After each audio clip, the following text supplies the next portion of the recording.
Raiden, are you receiving? We're still here. How's that possible? The AI was destroyed. Only GW. Who are you? To begin with, we're not what you'd call human. Over the past 200 years, a kind of consciousness formed layer by layer in the crucible of the White House. It's not unlike the way life started in the oceans 4 billion years ago. The White House was our primordial soup, a base of evolution. We are formless. We are the very discipline and morality that Americans invoke so often. How can anyone hope to eliminate us? As long as this nation exists, so will we. Cut the crap! If you're immortal, why would you take away individual freedoms and censor the net? Jack, don't be silly. Don't you know that our plans have your interests, not ours, in mind? What? Jack, listen carefully, like a good boy. The mapping of the human genome was completed early this century. As a result, the evolutionary log of the human race lay open to us. We started with genetic engineering, and in the end, we succeeded in digitizing life itself. But there are things not covered by genetic information. What do you mean? Human memories, ideas, culture, history. Genes don't contain any record of human history. Is it something that should not be passed on? Should that information be left at the mercy of nature? We've always kept records of our lives, through words, pictures, symbols, from tablets to books. But not all the information was inherited by later generations. A small percentage of the whole was selected and processed, then passed on. Not unlike genes, really. That's what history is, Jack. But in the current digitized world, trivial information is accumulating every second, preserved in all its triteness, never fading, always accessible. Rumors about petty issues, misinterpretations, slander. All this junk data, preserved in an unfiltered state, growing at an alarming rate. It will only slow down social progress, reduce the rate of evolution. Right. You seem to think that our plan is one of censorship. Are you telling me it's not? You're being silly. What we propose to do is not to control content, but to create context. Create context. The digital society furthers human flaws and selectively rewards development of convenient half-truths. Just look at the strange juxtapositions of morality around you. Billions spent on new weapons in order to humanely murder other humans. Rights of criminals are given more respect than the privacy of their victims. Although there are people suffering in poverty, huge donations are made to protect endangered species. Everyone grows up being told the same thing. Be nice to other people. But beat out the competition. You're special. Believe in yourself and you will succeed. But it's obvious from the start that only a few can succeed. You exercise your right to freedom, and this is the result. All rhetoric to avoid conflict and protect each other from hurt. The untested truths, spun by different interests, continue to churn and accumulate in the sandbox of political correctness and value systems.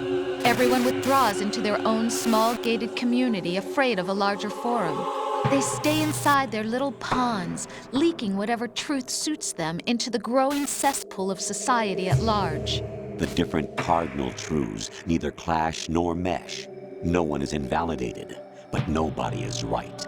Not even natural selection can take place here. The world is being engulfed in truth. And this is the way the world ends. Not with a bang, but a whimper. We're trying to stop that from happening. It's our responsibility as rulers. Just as in genetics, unnecessary information and memory must be filtered out to stimulate the evolution of the species. And you think you're qualified to decide what's necessary and not? Absolutely. Who else could wade through the sea of garbage you people produce, retrieve valuable truths, and even interpret their meaning for later generations? That's what it means to create context. I'll decide for myself what to believe and what to pass on. But is that even your own idea? Or something Snake told you? That's the proof of your incompetence right there. You lack the qualifications to exercise free will. That's not true. I have the right. Does something like a self exist inside of you? That which you call self serves as nothing more than a mask to cover your own being. In this era of ready-made truths, self is just something used to preserve those positive emotions that you occasionally feel. Another possibility is that self is a concept you conveniently borrowed under the logic that it would endow you with some sense of strength. That's crap! Is it? Would you prefer that someone else tell you? All right then. Explain it to him. Jack, you're simply the best, and you got there all by yourself. Oh, what happened? Do you feel lost? Why not try a bit of soul searching? Don't think you'll find anything, though. Ironic that although self is something that you yourself fashioned, every time something goes wrong, you turn around and place the blame on something else. It's not my fault. It's not your fault. In denial, you simply resort to looking for another, more convenient truth in order to make yourself feel better. Leaving behind in an instant the so-called truth you once embraced. Should someone like that be able to decide what is truth? Should someone like you even have the right to decide? You've done nothing but abuse your freedom. You don't deserve to be free. We're not the ones smothering the world. You are. The individual is supposed to be weak, but far from powerless. A single person has the potential to ruin the world. And the age of digitized communication has given even more power to the individual. Too much power for an immature species. Building a legacy involves figuring out what is wanted and what needs to be done for that goal. All this you used to struggle with. Now we think for you. We are your guardians, after all. You want to control human thought? Human behavior? Of course. Anything can be quantified nowadays. That's what this exercise was designed to prove. You fell in love with me just as you were meant to, after all. Isn't that right, Jack? Ocelot was not told the whole truth, to say the least. We rule an entire nation. Of what interest would a single soldier, no matter how able, be to us? The S3 plan does not stand for solid snake simulation. What it does stand for is selection for societal sanity. The S3 is a system for controlling human will and consciousness. S3 is not you, a soldier trained in the image of Solid Snake. It is a method, a protocol that created a circumstance that made you what you are. So you see, we're the S3, not you.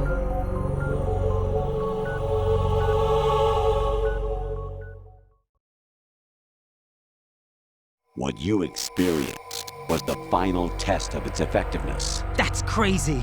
You heard what President Johnson said. The Arsenal's GW system is the key to their supremacy.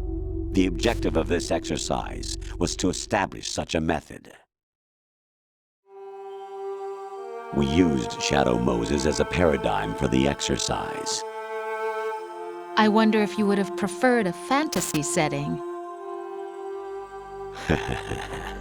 We chose that backdrop because of its extreme circumstances. It was an optimal test for S3's crisis management capacity. If the model could trigger, control, and solve this, it would be ready for any contingency. And now, we have our proof.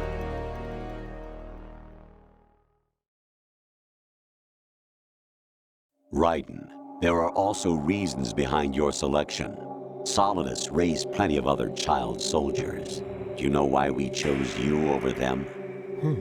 It was because you were the only one who refused to acknowledge the past. All the others remember what they were and pay for it daily.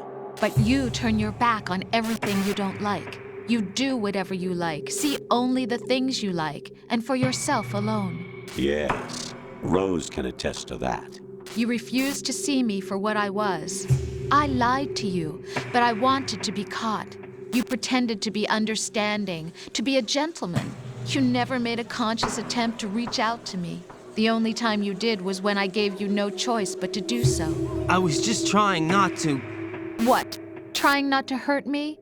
Dear, the one you were trying not to hurt was yourself. Avoiding the truth under the guise of kindness is all that you did. It occurred to you to do nothing but look out for yourself. Even if you claim that it was for my sake, that feeling was nowhere to be seen. In the end, everything was for your sake. I was never part of the picture. Exactly right. So you see, you're a perfect representative of the masses we need to protect. This is why we chose you. You accepted the fiction we've provided, obeyed our orders, and did everything you were told to. The exercise is a resounding success. Didn't I tell you that GW is still incomplete? But not anymore, thanks to you. Your persona, experiences, triumphs, and defeats are nothing but byproducts. The real objective was ensuring that we could generate and manipulate them. It's taken a lot of time and money, but it was well worth it considering the results. I think that's enough talk.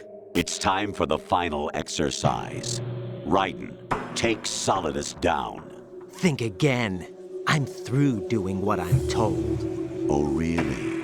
Aren't you forgetting something? If you die, my child dies. The termination of vital signals from your nanomachines means the death of Olga's child. Not to mention the death of Rose. She's wired the same way.